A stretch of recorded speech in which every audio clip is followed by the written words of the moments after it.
এমটন syrup নামটা হয়তো অনেকেই শুনেছেন। এটা খুব পরিচিত একটা আয়ুর্বেদিক ফর্মুলা, বিশেষ করে মহিলাদের বিভিন্ন স্বাস্থ্য সমস্যার জন্য।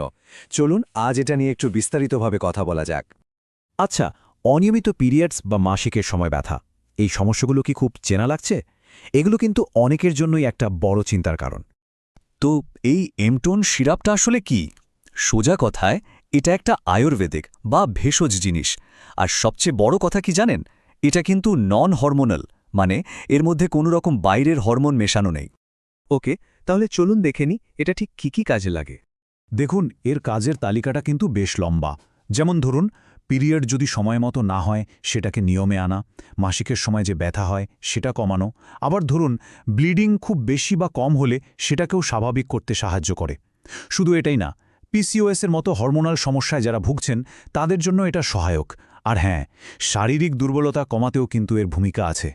একটু মন দিয়ে শুনবেন, কারণ এরপর আমরা এমন কিছু জরুরি তথ্য নিয়ে কথা বলবো যা জানাটা কিন্তু খুব দরকারি। আচ্ছা, মনে প্রশ্ন আসতেই পারে যে কি এমন আছে এই সিরাপে। চলুন তো এর ভেতরের উপাদানগুলো একটু ঘেঁটে দেখা যাক। এর আসল ম্যাজিকটা কিন্তু লুকিয়ে আছে এর ভেষজ উপাদানগুলোর মধ্যে। যেমন ধরুন অশোক, এটা হরমোনের ব্যালেন্স ঠিক করতে দারুণ কাজ করে। তারপর আছে লোধ্র, যেটা জরায়ুর স্বাস্থ্যের জন্য খুব ভালো। শতাবরী জীবনী শক্তি বাড়ায়। আবার নাগকেশর রক্তপাত কন্ট্রোল করে। আর আছে জটামানসী, যেটা স্ট্রেস বা মানসিক চাপ কমাতে সাহায্য করে। বুঝতেই পারছেন, আয়ুর্বেদে এগুলোর প্রত্যেকটারই কিন্তু আলাদা একটা জায়গা আছে। বেশ, উপাদান তো জানা হলো, এখন কথা বলা যাক এটা ব্যবহারের নিয়ম নিয়ে। তবে হ্যাঁ, একটা কথা কিন্তু মাথায় রাখতেই হবে, আমরা এখানে যা বলছি সেটা একটা সাধারণ ধারণা মাত্র। সাধারণত যেটা বলা হয় তা হলো দিনে 2 বার 10 থেকে 15 মিলি করে, আর সবচেয়ে ভালো ফল পাওয়া যায় যদি খাবারের পরে এটা নেওয়া হয়। কিন্তু আর এটাই সবচেয়ে জরুরি কথা, সাধারণ নিয়ম যাই হোক না কেন, কার শরীরের জন্য ঠিক কতটা ডোজ দরকার সেটা কিন্তু একমাত্র একজন ডাক্তারই বলতে পারবেন। তাই ডাক্তারের পরামর্শ নেওয়াটা মাস্ট। এই ব্যাপারটা একদমই হালকাভাবে নেওয়া যাবে না।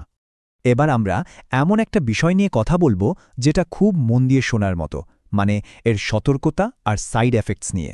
ভালো খবর হলো, সাধারণত এর তেমন কোনো বড়সড় পার্শ্ব প্রতিক্রিয়া দেখা যায় না। তবে হ্যাঁ, খুবই বিরল ক্ষেত্রে কারো কারো হয়তো একটু পেটের সমস্যা বা হালকা অ্যালার্জির মতো হতে পারে। তাই শরীর কি বলছে সেদিকে একটু খেয়াল রাখা ভালো। আর এই কথাটা, এটা কিন্তু সবচেয়ে জরুরি। যারা গর্ভবতী বা যে মায়েরা শিশুকে স্তন্যপান করাচ্ছেন, তাদের ক্ষেত্রে এই সিরাপ ব্যবহারের আগে ডাক্তারকে জানানোটা কিন্তু বাধ্যতামূলক। মানে এটা নিয়ে কোনো রকম কিন্তু বাজতি চলবে না। তো আমাদের আজকের আলোচনা মোটামুটি এখানেই শেষ। যাওয়ার আগে একটা কথা, এই যে সমস্যাগুলোর কথা আমরা বললাম, এগুলো কি আপনাদের চেনা চেনা লাগছে? কমেন্ট বক্সে হ্যাঁ বা না। अगर आपको वीडियो पसंद आए तो लाइक, कमेंट और सब्सक्राइब करके हमारे साथ जुड़े रहें।